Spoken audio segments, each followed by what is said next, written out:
Ladies and gentlemen, representing the International Boxing Federation at ringside this evening is that body's president, Mr. Bobby Lee of New Jersey, and supervising for that body is Mr. Al Goodman from the state of Florida. The officials assigned by the Nevada State Athletic Commission for the next event of the night, the judges are Chuck Giampa of Las Vegas, Nevada, Ed Levine of Miami, Florida, and Glenn Hamada of Seattle, Washington. The timekeeper is Jane Broadfoot. Counting at the knockdowns, Mike Lachella, and your referee is Mills Lane. This is the semi-main event of the evening. 15 rounds of boxing for the IBF Heavyweight Championship of the World.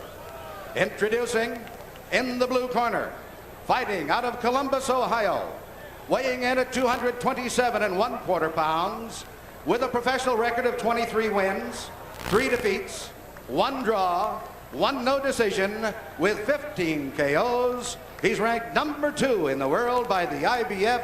Ladies and gentlemen, here is James Buster Douglas. And in the red corner, from Houston, Texas, weighing 222 1/4 pounds.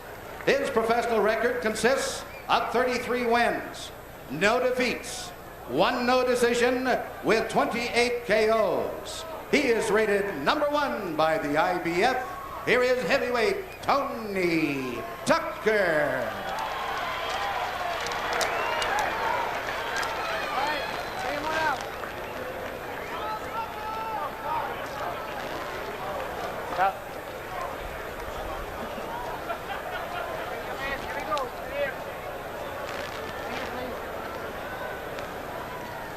Okay.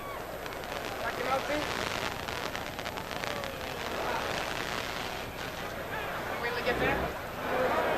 All right, here we go. Now, we've been through the instructions in the dressing room already. Any questions for Mr. Douglas or his chief second? Any question, Mr. Tucker or his chief second?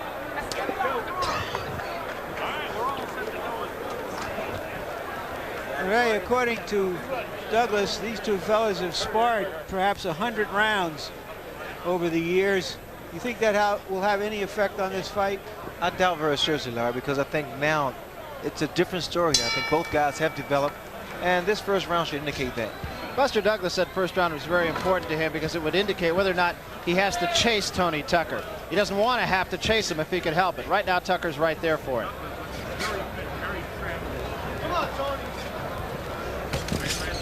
I can tell by the way that Buster Douglas is just sticking out his left jab. A lot of snap, a lot of power. There's a big difference because with Tony Tucker is more so the mover, more so the boxer. He's more apt to stay on his toes a little bit, although now he's flat-footed. And his punch is not as devastating as Buster Douglas. So many times that one win can really turn a fighter's career.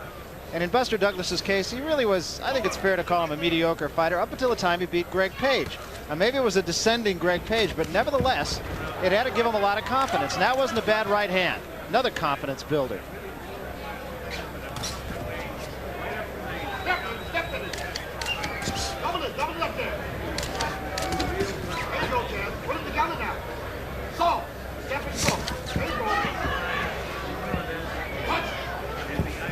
Yesterday, I was speaking with both guys. They both were debating who had the quicker hands of the two. And I think it's both guys have the same amount of speed and how they punch. Tucker is going to have to at least get Douglas's attention, or Douglas will know that he can basically walk right through Tucker. Well, also with Douglas' style, he's more of a plotter. He walks in and tends to wear his man down. I think here against Tony Tucker, he has to be a little more aggressive and just cut the ring off. The problem a lot of guys have made, even Marvin Hagler made the same mistake, following me. You have to cut the ring off. And cutting the ring off, I'm not meaning just actually following the guy around the ring. You step to the right, you step to the left. Just shorten the ring up. Fairly good combination there by Douglas. Came with the right hand behind the jab.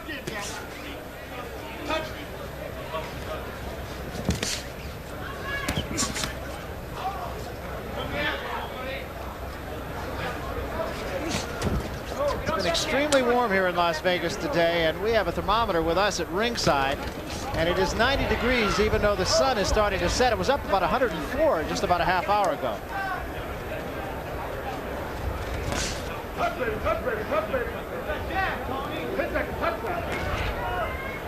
First round, we're going 15 here. What I see in Douglas is the fact he drops that left hand. It's a bad habit. What Tucker should do, he should throw a jab to the body and then counter with the right hand.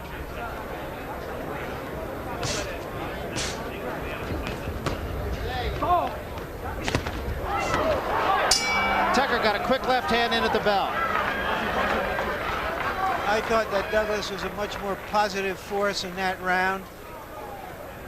Much more determined to take the fight. Because you hit me with the jab, but you got to keep on jabbing. You understand? And don't try to stop. See, then he threw a 1-2 there. Give me a little ring here. You want to leave the mouthpiece in? Yeah, leave the mouthpiece in. It's all right. It's all right. Now you just let him spit. What spit bucket at? Get us a spit.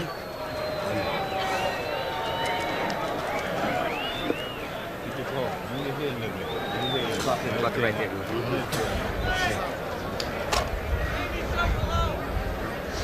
Double the jab, change your pace. You'd been there. You understand? Because you turn it over, but you didn't put a whip with it. There okay? you see Douglas's father, Billy Douglas, giving him instructions. Yeah, okay. Get a little bit up more moving and do it. Okay? And there is Tony Tucker's father, an onlooker. This is Michigan and Ohio State, Barry. Tony Tucker from Detroit.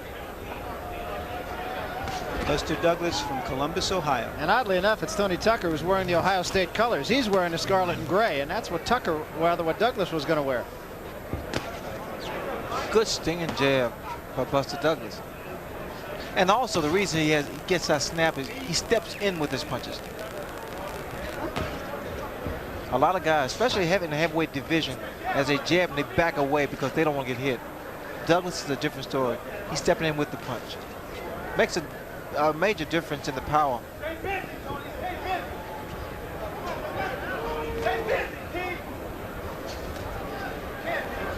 Again, I feel that Tucker is going to have to at least get Douglas's attention, or Douglas is really going to start to take control of this fight. I thought the left hook by Tony Tucker pretty much got a little respect just before the bell sounded. Good shot to the body. We'll see what you have to do, what Tucker should be doing, rather, is put his punches together instead of just throwing one particular shot. You need to throw punches in bunches. Those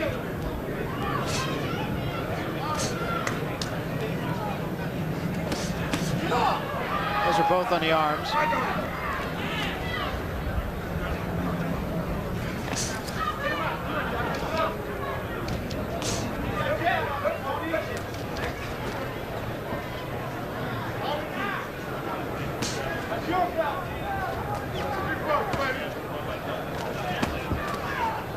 More consistent jab by Douglas.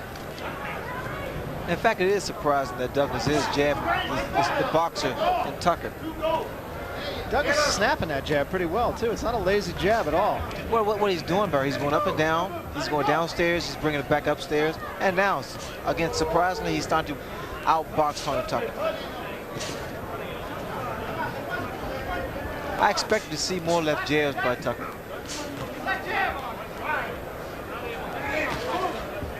Tucker had a very impressive career as an amateur.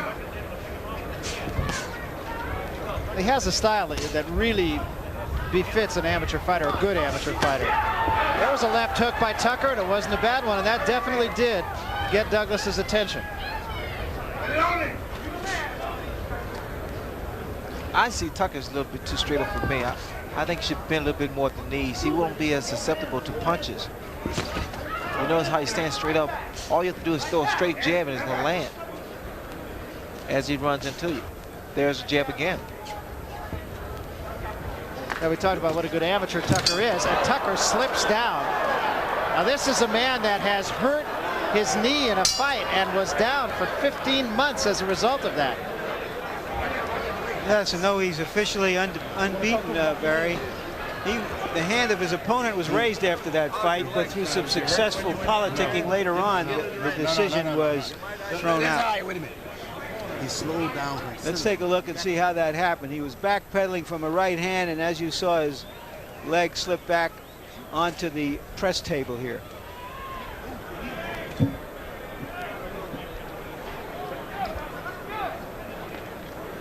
It was back in 1982, in August of '82, that he dislocated his knee in the 3rd round of a fight with Danny Sutton. The fight was ruled no contest, and he didn't fight for 15 months after that.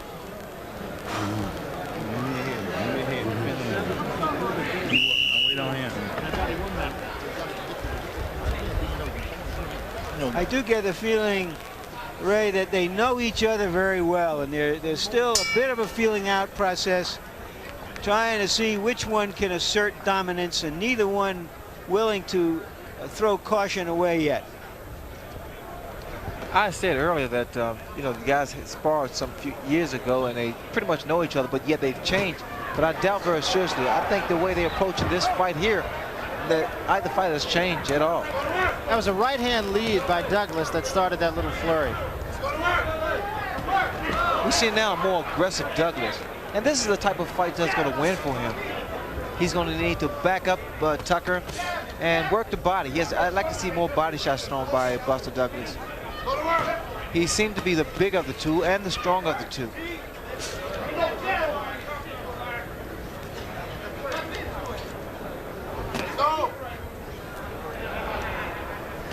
The mistake a lot of fighters make, Barry, they don't get that instant respect. And the only way you can make a fighter respect you is to hop right on at times or sting with a good punch.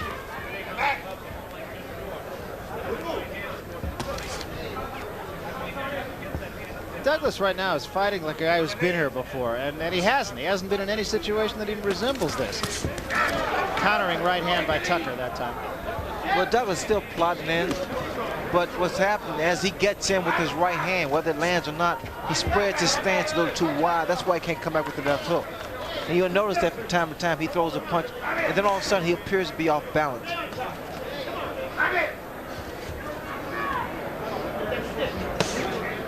Good body shot by Tucker.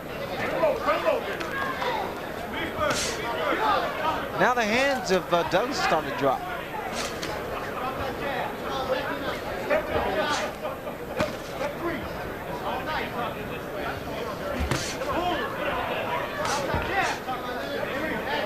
Again, Barry, you notice Douglas' hands are to his side now, at his waist. Tucker's starting to find the head of Douglas. Again, you notice that Douglas was off balance, and again, that's because of his stance. He throws the right hand, and he brings that right foot up towards to left foot.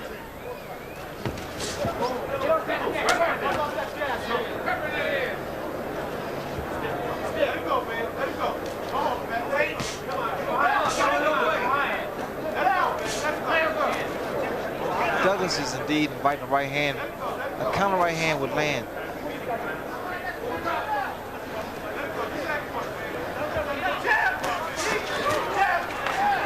Good double hook. Tucker. One fell a little bit short.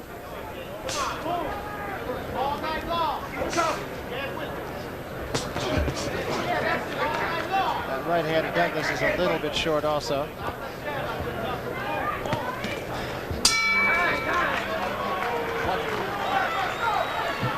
Tucker looks a little bit tense and stiff to me, Ray. I don't know to your trained eye whether that's true or not. Well, he seems like he's waiting too long to get his punches off. And coming up, the big one for the WBA and WBC titles, champion Mike Tyson, challenger Pinklon Thomas. The once champion, will he be a future champion? And there in his locker room is Mr. Tyson. Gold shining from his mouth, and from his fists, iron. No free one. Don't get no free one there. If you do anything, you shake one out. Don't give him nothing free because you stay there boxing him. You just go on and make the shuffle over here, wait to get him the punch, and then catch him in the angle. Okay? Peace. Get him out of here in this corner. Come on.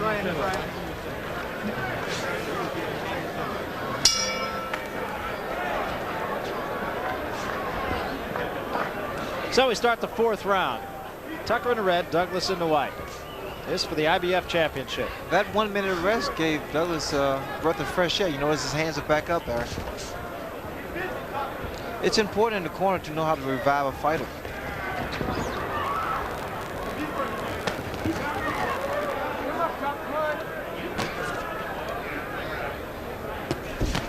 Oh, Tuck, get him up. Come on, get him up. And Mills Lane warns Tucker of low blows.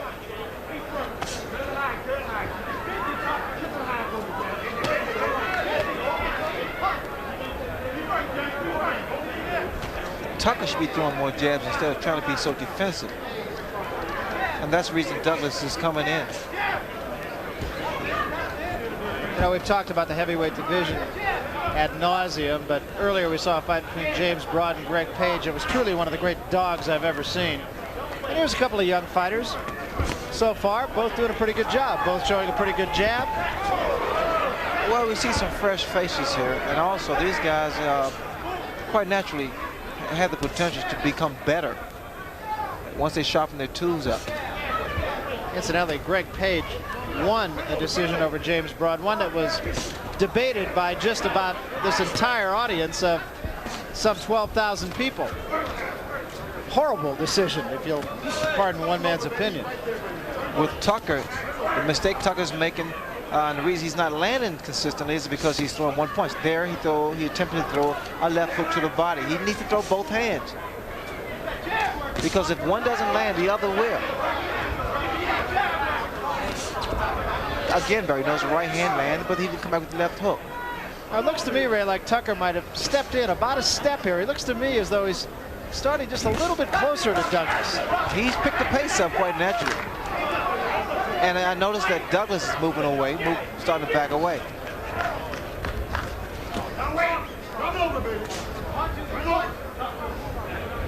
See, right here, he's just about, I'd say, 2-3 feet away from Douglas, where earlier he's probably 4 or 5 feet away from him.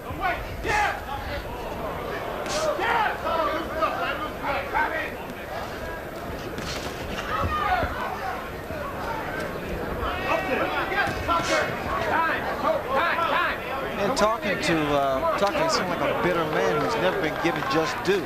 I mean, this is a big opportunity, and maybe his last opportunity, so I think he better take advantage of it. Yeah, that's what he said. He feels this is his only shot. He feels if he loses this time, he's not going to get a second try at it. He said, they're going to have to carry me out of here.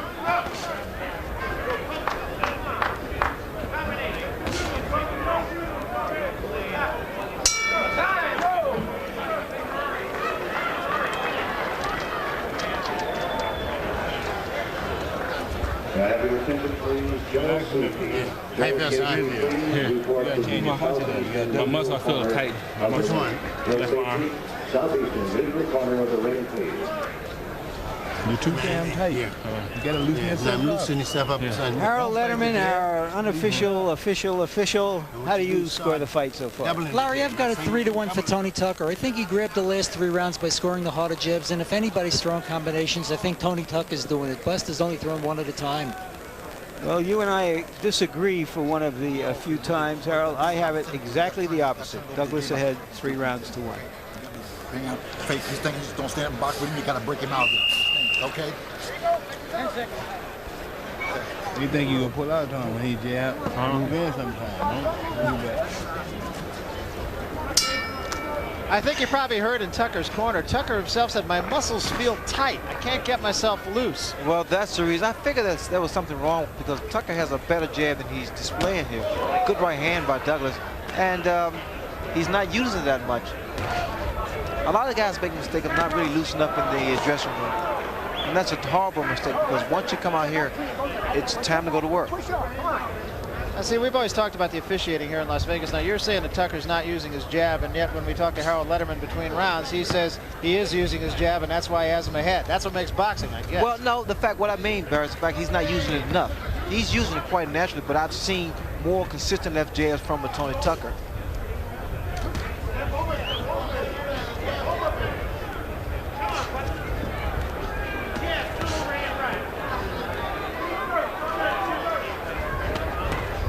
It appears that Tucker wants to throw double jabs. He's starting to just feint with the jabs, pity pat. He needs to put a little snap behind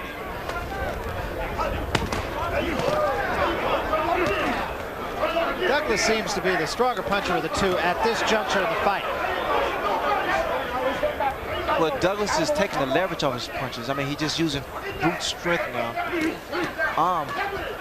Because again, he puts both feet together, which takes away the power of his punches. What Tucker should do, as he come in, throw an uppercut. Catch him coming in, catch him leaning in.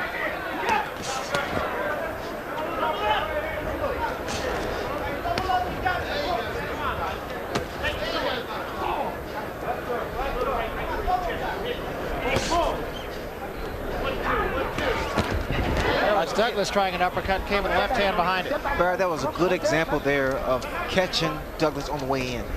That's what he needs to do, catch him on the way in. There, again, a good shot of him putting both feet together. This is when you can create a knockdown because you're off balance.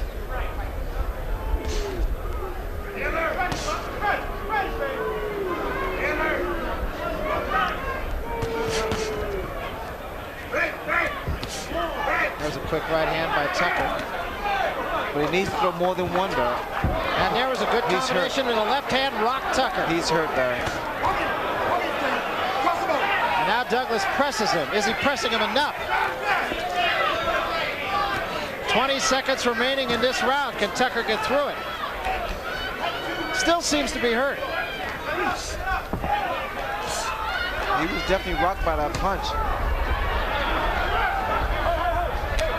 Obviously, Douglas didn't think he was hurt that much. He didn't really go after it.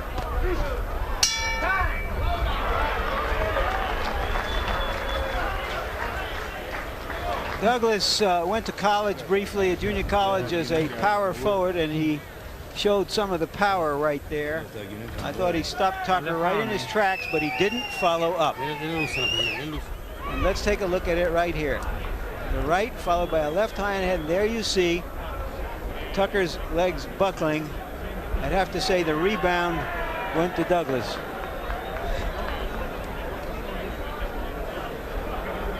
And another view of the same thing, a right hand. He's been much more liberal with his right hands. He's taking more chances, Ray. And I think in the end that could influence the judges. Tucker has been just too controlled almost. Well, a lot of times fighters don't know how to steal rounds. Sometimes go forward. Relax. Okay. Here we go. Well, you saw those punch stat numbers that not only is Tucker not sticking the jab out very much, but when he is sticking it out, he's not scoring with it. He only scored with 2 out of 14. Well, you know, I stated it's stealing a round. In fact, the way that Douglas can steal rounds is by hurting Tony Tucker, and he did that.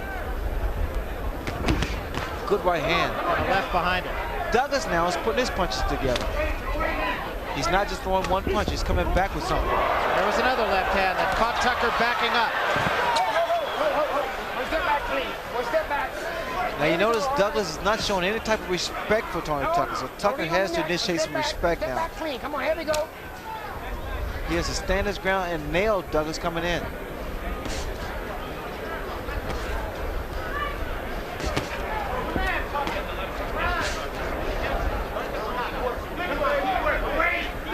When you say nail him coming in, Tucker doesn't really seem to step in too much. There was a right hand by Tucker. A counter behind the jab, you mean? Well, as Douglas is rushing in, because again, going back to what I stated earlier, being off balance, you can catch a man with any particular shot, more so the inside punching. A right hand would be a good punch to throw on Douglas because that left hand of his is dropping.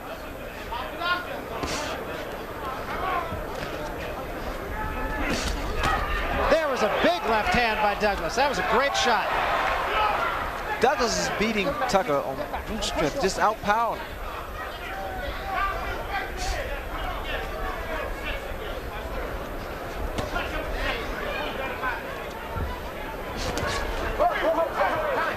You see what I mean, Barry? This is all strength. Mills Lane warning Douglas about a butt.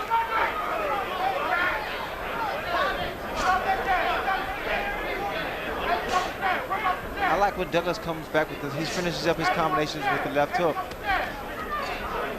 He has a tendency to do it on occasions, but he doesn't do it often enough.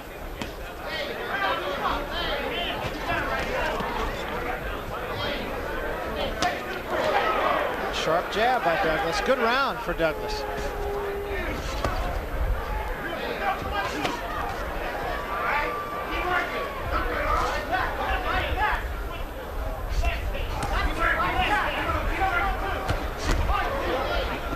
left hook. He follows up with the left hook. I think that's going to be his bread and butter. Well, again, coming back to the word that you used earlier, respect, and Tony Tucker is just not showing Douglas that he can hurt him.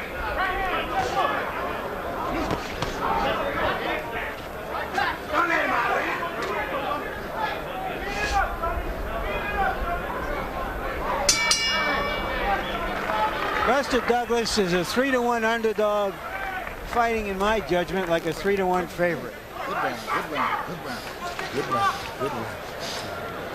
Good round, good round, good round. You're starting to feel you ain't got second wheel yet, Kev. You're still this still to go. Good.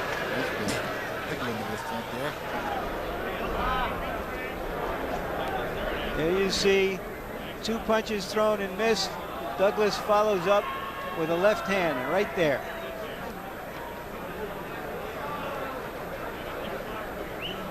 One more time. Same result. Taking a little faked on him, taking away. Here. Turn your head this way so I get the same thing. Pop it good, right hand, left hook, break right back at it again with it. Step behind it, step into the guy. There you go. And step with the jab.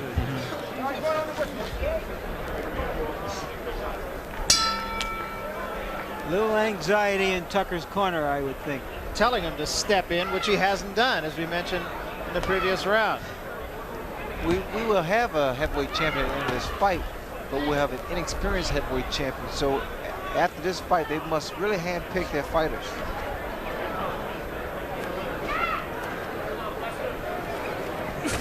Unfortunately, the most likely to be picked is a fellow named Tyson. And that would not be the one that you would hand pick. That's an unfortunate situation there.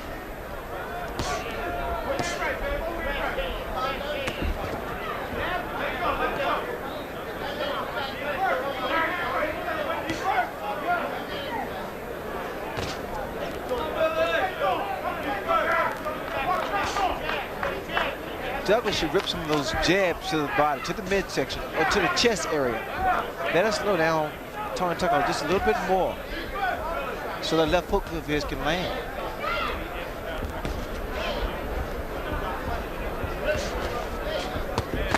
There was a right hand by Douglas, and again. And right behind it with another. And Tucker in trouble bouncing off the ropes. Douglas should stay there. Now, he needs to stay close to Tucker. Because if anything, he's starting to wear his man down.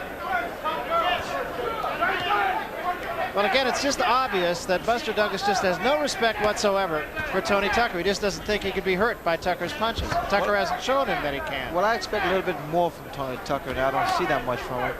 With Douglas, Douglas is initiating the control of the fight. He's putting power behind his punches. Okay, one step back, clean. Step back, here we go. Get him up, come on, Chuck.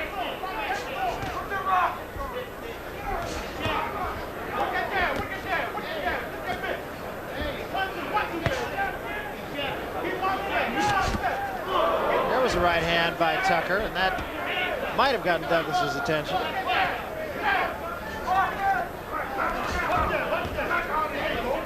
But again, it was a good punch, clean punch, caught him flush, and didn't hurt him. This guy's a puncher with arm. Good shot. Now you see what happens, Barry, when you throw a combination or throw a series of punches. One or two punches are going to land.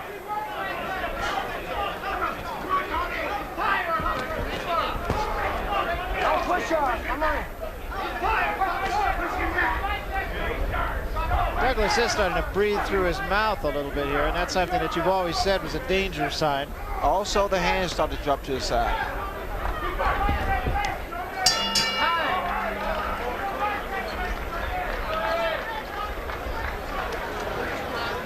Tucker got into it a little bit more right there, but I don't know if it was enough to salvage the round. Good round. Huh? Yeah, it's champ for the championship, son. We're right at the door now. You can't let him lead. You got to take over. You understand? He can't keep the pace with you. You're too fast, but you can't wait and let him get off. Right. You got to get off first. Okay. Come on, baby, please. Get out first, there ain't no sweat.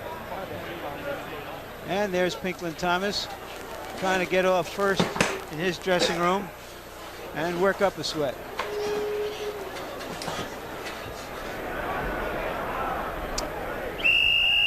Coming up, Seconds out.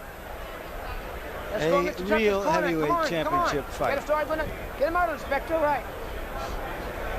Should point out here that Douglas is under contract, if he wins this fight, to meet Tyson next. Tucker is not under contract yet.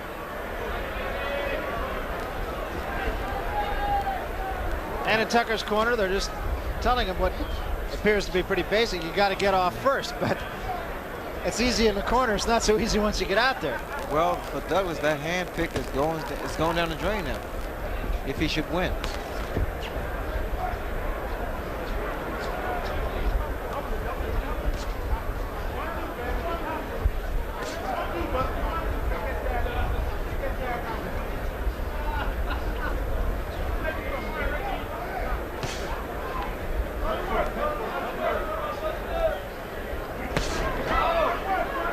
These guys here trying to take a breather. Not too many punches being thrown. And in fact, with Douglas really, he seems to want to try and take a breather. And now he's giving Tony Tucker a chance to come on strong.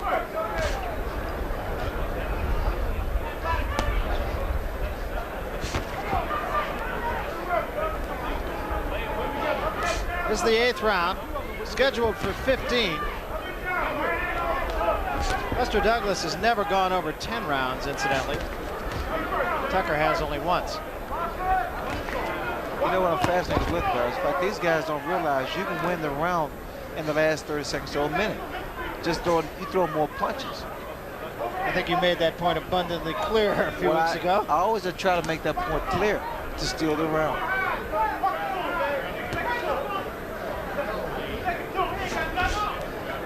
But everybody's not Sugar Ray Leonard. I would think it's tougher for a guy like Buster Douglas or Tony Tucker to steal a round than it is for you. Well, that is true, but then again, I mean, the caliber of fighters that both guys, or the stage of fighters that these both guys are, they can still do it, though.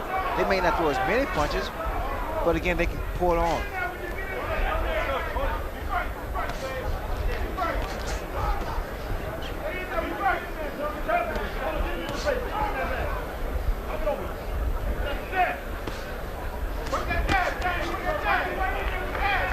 I see now Tucker now is starting to come back to life just a little bit, but he fights more so in spurts.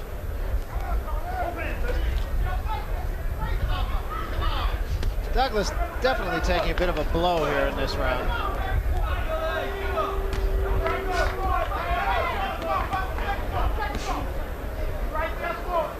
I'm not real sure Tucker's taking advantage of it. Remember, they were telling him you got to get off first.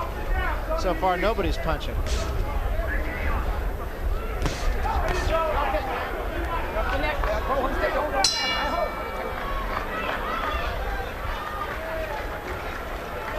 Well, that round won't go into the time capsule.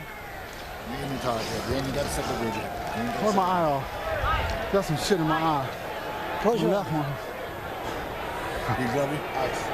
No, I think it was the Vaseline or something. Oh, so you put the Vaseline on the eye? Yeah. Put it on the bottom. Yeah, but it was on my eye last time. On his eye? Ice.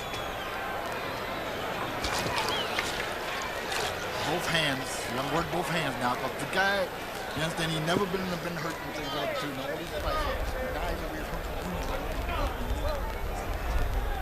Harold, how do you have the fight now? Larry, I got it 4-4. I think in the 5th round, Buster Douglas picked up the action and grabbed the next 3 rounds, but Tony Tucker came on to capture the 8th and even it up.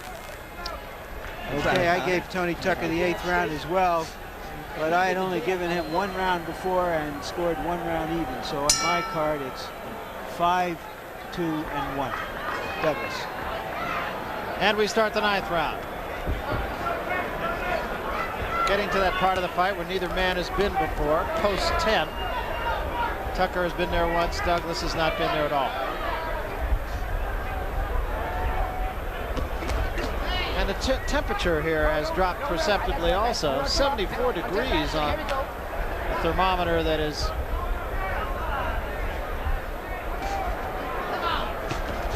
just a few hundred yards from here. And a little bit of a breeze that's cooling things down.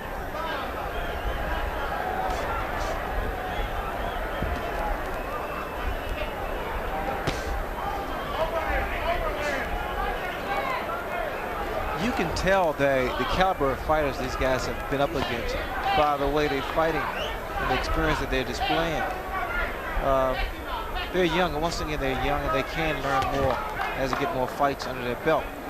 But at this point here, it's just two ordinary fighters. Well, the fight is going to be won or lost over the course of the next 6 rounds. And if our two judges, Larry Merchant and Harold Letterman, don't agree, you have an idea that the judges who are watching this for real might not agree either. I think the good news, the fact these two guys are fighting for the title, is the fact that they are in better shape than a lot of the other heavyweights in the division. Now, we saw a couple of whales in there earlier. Greg Page and James Broad, as you mentioned. There's a right hand. The right hand. Now, this is what I've never understood. When guys get a guy going, they let up. And with Tucker, he landed a good right hand, and now he's letting up. Now, Tucker looks to me to be a little bit tired. He doesn't quite have the snap he did. He's breathing through his mouth, sort of gasping a little bit.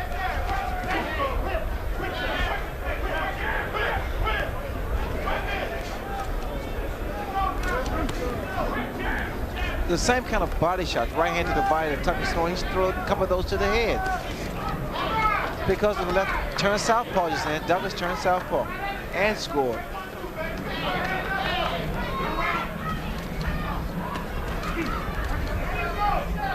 All right, get clean back, one step back, here we go.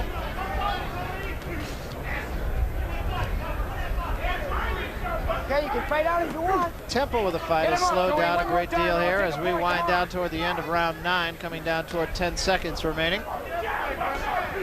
Now, if you go down there one more time, it's going to cost you a point. One more time, okay? Come on. I think you heard that at the bell.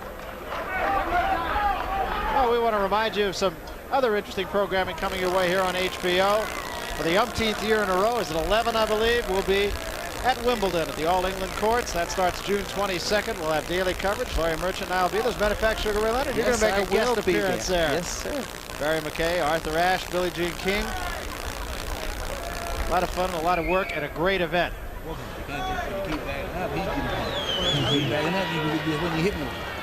You go forward and start punching, he cannot defense against 3, 4, 5, 6 punches. Off the tail. He punch you, punch right back. Exactly like Dan say, push him back with 3 or 4 punches. That's Tony Tucker's father's voice you hear. He's been sort of watching what you want to do, Tony, this is take unfold over and back can't hardly stand it because a lot of money is slipping through their hands. Whichever fighter does fight Tyson will make $1 million. We start the 10th round. Pace is slowed. Snapping the punch is not quite what it was for either man. The word epic does not come to mind. Well, these guys have not spent that much energy, although Buster Douglas have put a little bit more into the fight than Tony Tucker. And I thought that crosses guys' mind, especially ones that never been past 10 or 12. You think about the 15-round limit. I know when I fought Benitez, I thought about 15 rounds, whether or not I should save some for the later rounds. But these guys have not burnt that much energy. Mike Tyson said the same thing the first time he went 10 against Quick Tillis. You think about it, Barry. I mean, it's on your mind. You say, well, I want to save a little bit for the last 2 or 3 rounds. Well, it's the unknown. You haven't been there before. It's another 15 minutes.